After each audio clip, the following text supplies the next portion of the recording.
السلام عليكم ورحمة الله وبركاته. ازيكم عاملين ايه؟ يا رب تكونوا بخير. النهاردة جايالكم بوصفة جميلة جدا للحمام، تنظيف عميق لمعان تطهير بمكونين موجودين عندنا في كل بيت، مفيش اي تكلفة في المكونين. يلا بينا كده نخش على الوصفة على طول. اول حاجة معايا هنا معايا الخل، ومعايا الكربوناتو، ومعايا برسيل جل. اول حاجة هحطها معايا هنا معلقتين كربوناتو كبار، وهحط حوالي نص كوباية خل او كوباية حسب الاستخدام، ومعايا شوية برسيل جل او بريل او اي مادة منظفة انت تحبيها، ومعايا شوية مية. بس نصيحة، لو عندك الترسبات كتير والاوساخ كتير ما تحطيش مية في الخلطة. هنبتدي كده نرش على الحيطان وندعك كده دعك خفيف. هنرش كده البانيو، هنعمله بلفت المواعين عادي كله كده. الجنب ده انا ما حطيتش فيه ميه، انا بوريكي الوصفه اهو. ده حطيت الخل والكربونات فقط عشان ده فيه ترسبات كتير. هنا بقى هبتدي اشطف على طول كده الجنب اللي انا بعمله، بحاول ان انا اشطفه في ساعتها كله كده مره واحده. تستنيش ان انتي تعملي جنب وتروحي ايه الجنب التاني وتسيبيه ينشف عليه، لا، في ساعتها كده تشطفي الجنب اللي انتي ايه ابتديتي فيه.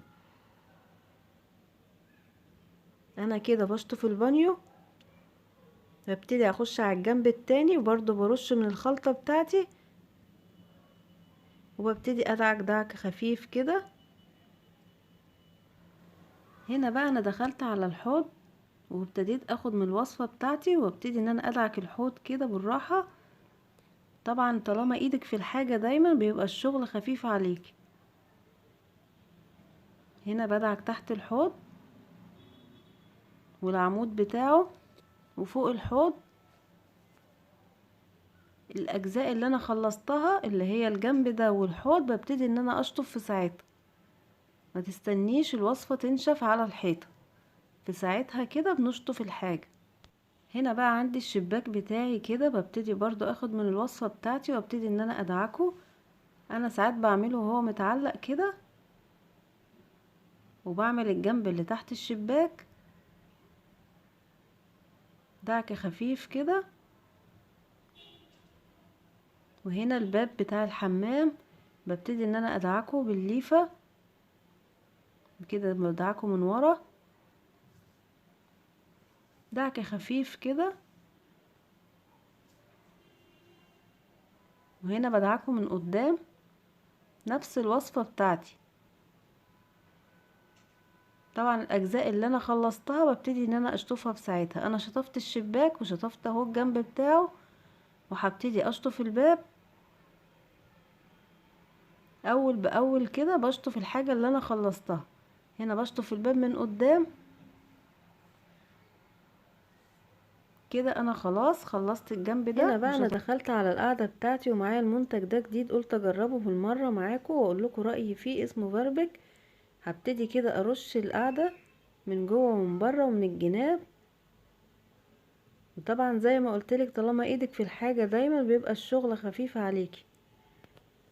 كده هرش كله، وبعدين هجيب الوصفة بتاعتي وابتدي ان انا ادعك القاعدة بتاعتي من بره كده جزء جزء كده. انا بعمل الغطا. هنا الشمس نزلت على القاعدة مصممة انها تصور معايا كده. انا بدعكها من بره، باخد برضو من الوصفة بتاعتي وابتدي ان انا ادعك الغطا وبدعك القاعدة نفسها. وبعد ما بخلص خالص ببتدي ان انا احط باقي الوصفة جوه القاعدة كده، وهبتدي ان انا ادعك معاك. وانا كده كده رشه المنتج مع الوصفه بتاعتي، وهبتدي ان انا اشطف على طول كده. شطفت القاعده بتاعتي خلاص. هنا بقى معايا اخر حاجه ارضيه الحمام، هبتدي ان انا ارش كده بالوصفه بتاعتي وادعك دعك بسيط كده بالكربوناتو والخل وبرسيل الجل.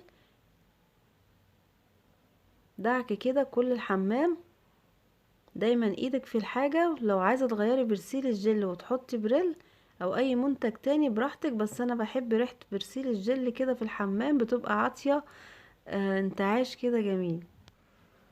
هنا بقى هنبتدي نشطف على طول، وزي ما اتفقنا اول ما بنخلص بنشطف على طول.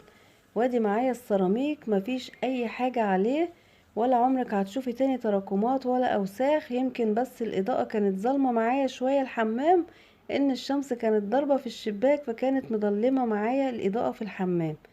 ادي الحوض وادي البانيو بتاعي مفيش اي حاجة، وادي الشكل النهائي. زي ما قلتلك هي الاضاءة بس ضلمة شوية.